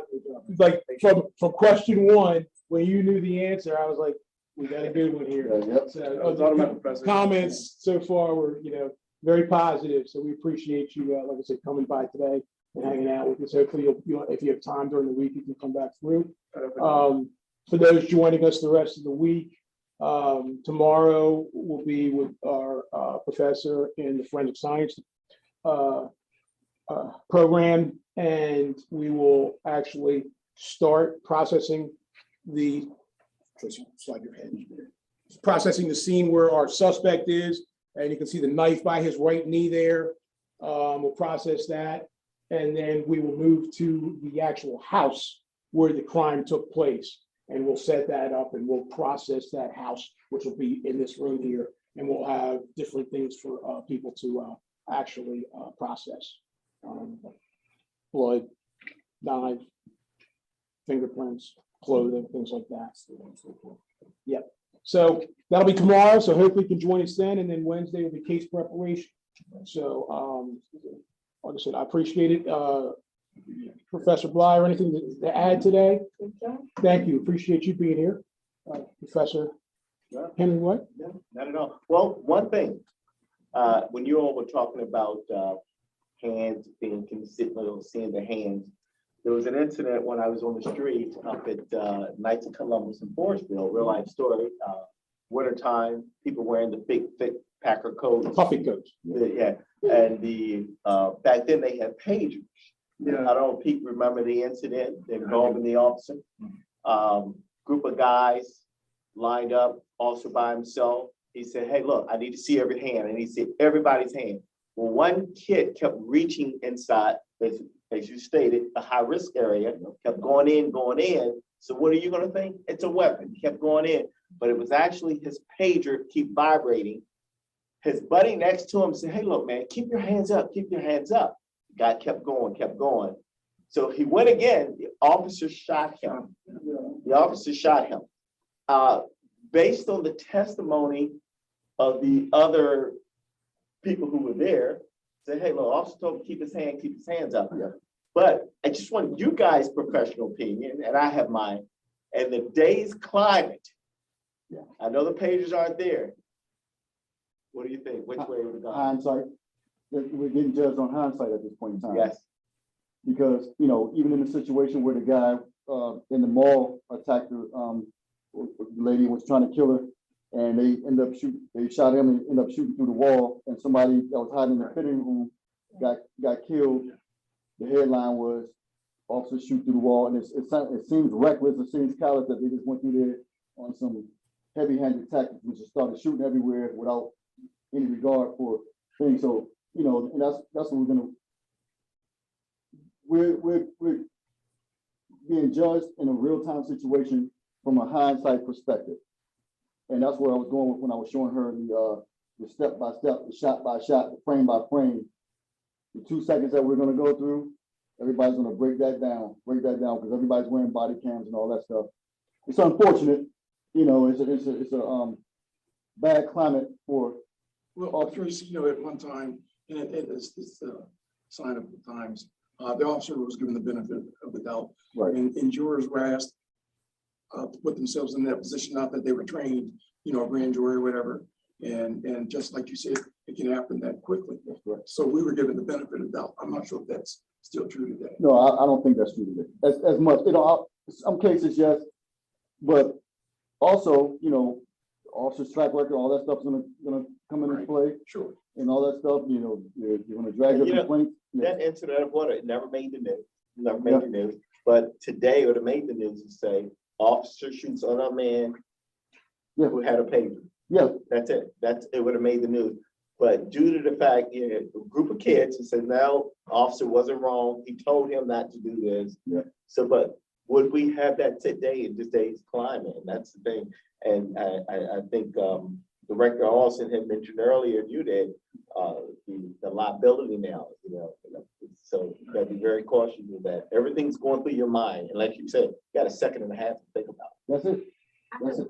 I have one additional question. So this weekend, an officer was surrounded by hundreds of people in his vehicle. Would he have been justified to have floored it a little bit? No. As he was surrounded? No, Not at all. absolutely not. Have you seen the video? He did the right thing. Terrible. The officer handled that scene Right. appropriately. Right. Yeah, he did the right thing. So this, and that falls right into, I just created a class called Contempt of Cop for that very reason. That hits on that very thing, because I had you know, in my last, with this new trend of people coming with dirt bikes and ATVs and all that stuff, you know, I knew that I needed to make a plan, right? And so I said to myself, what am I going to do if at some point in time I'm surrounded by, you know, dirt bikes and ATVs who are trying to antagonize me, trying to go viral or whatever, at the very least. You know, I said, okay, number one, I'm gonna lock my doors to not give them an opportunity to pull me out of the vehicle and you know, create a situation. Number two, I'm not gonna make eye contact with any of them. Number three, if I have to use my mic, I'm gonna grab my mic like this right here, put it on my lap and communicate that way, right? And number four, I'm gonna advise communication where I have. Lo and behold, that very scenario unfolded at Pennsylvania Avenue and Silver Hill Road. Right? I'm at Silver Hill right by the Fridays, and here they come, surrounding me. And they made the citizens miss a light. And, people, it hadn't got to the point where people started blowing their horns yet, but they saw quickly that they weren't going to get a rise out of me. Right? And even had they came over there and kicked the crews and all that stuff, I had already advised communications what was going on. I would have just said, hey, go ahead and step it up, have some units step it up my way, they attack it. Right? But at no point in time would I have injected myself in that situation, because they would have exacerbated the situation and they would have gotten what they wanted. Right? They saw that they weren't going to get anywhere. They took a left on Pennsylvania Avenue and headed toward the Beltway. Just to add to that, Pete, you probably are aware of the incident. The gentleman worked under my command at the time. They all used to congregate at 450 all over there, hundreds of cars coming all over. Well, I had an undercover guy working assignment over there. And when they all congregated, he had to reveal who he was. And let me tell you, it was not a happy ending for him. Fractured his back and it was a whole bunch of things. So we came up with some items in training that don't engage unless you have the appropriate backup. Don't even go in till you have that. So I don't know the situation, and I'm not going to judge that officer. When I saw it, it's like he just threw it in from what I could see. So Pete, I don't know. Normally most people Yeah. would park like the Red Sea with that. No, and they wasn't afraid. They knew it. These folks know now the limits. They know, hey, he's not going to do it. And you know what?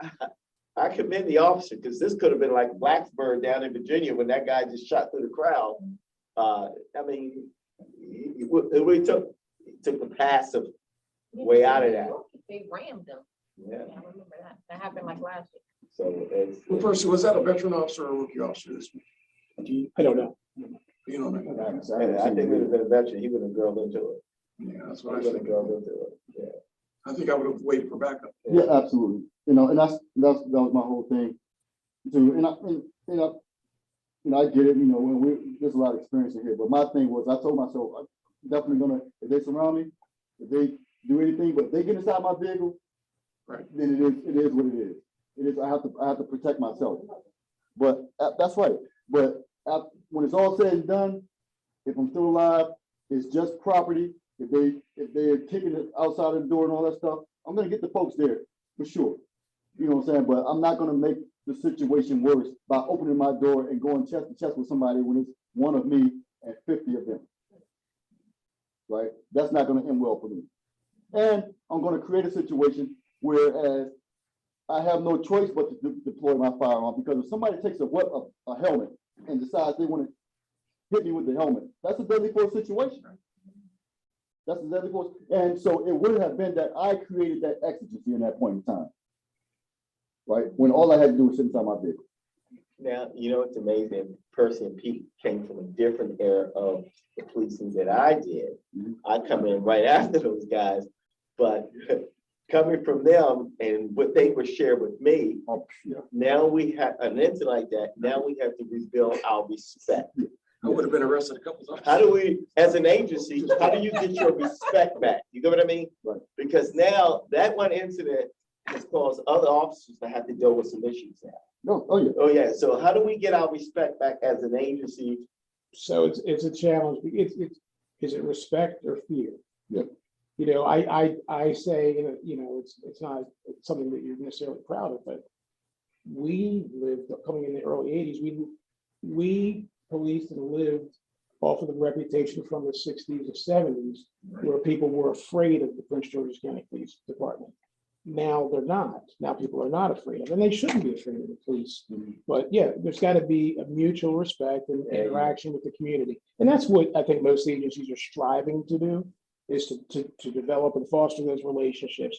But it is respect, but not fear. It's got to be a mutual respect. Right. And that's why I make the comment, how do we get our respect back as an agency? Well, the pendulum swing at one point in time, there was heavy-handed tactics. Now we got to go to, and I hate to say it, but we have to go so far to the other side where we're bending over backwards, where even our detractors will say, you know what, that officer accommodated that person so much, this person was doing too much. Yeah. Begrudgingly, He told him to stop going for the pager. He told him to stop going for the pager, and he shot him, or whatever happened. It has to be in that situation. And you know, outside of an overt stimulus, you know, and that's why even for my last couple of years on the job, that's why I was telling the guys, hey, listen, make sure that when you go to do something, it's clear cut, there's no ambiguity whatsoever, because even the people, if they want to go and make a complaint against you, they have to make a conscious decision to lie. Make it that clear. Make it so if you operate in the gray area, it leaves it up to interpretation. If you're all the way to the point where you're doing the right thing and you gave that person every opportunity to comply, to walk away, or everything else, then even your detractors have to say, you know, I'm not going to make a statement, or if pressed against it, I'll say, yeah, he told him 5 times, but I just don't like the way he said it. Let's go ahead and tie things up.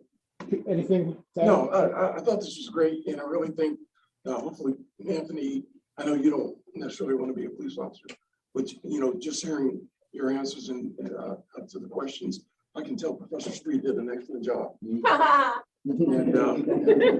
had to throw you a bone. And so. Anything? No, I do not. Anything to add, So I sir? enjoyed myself. Thank you guys for taking the time to do this and Absolutely. give me this opportunity. We appreciate you. So I'm going to turn things over to our Associate Dean. And Well, I want to extend a huge thank you to our 2 instructors today. Let's give them a round of applause. Thank you, Tracy.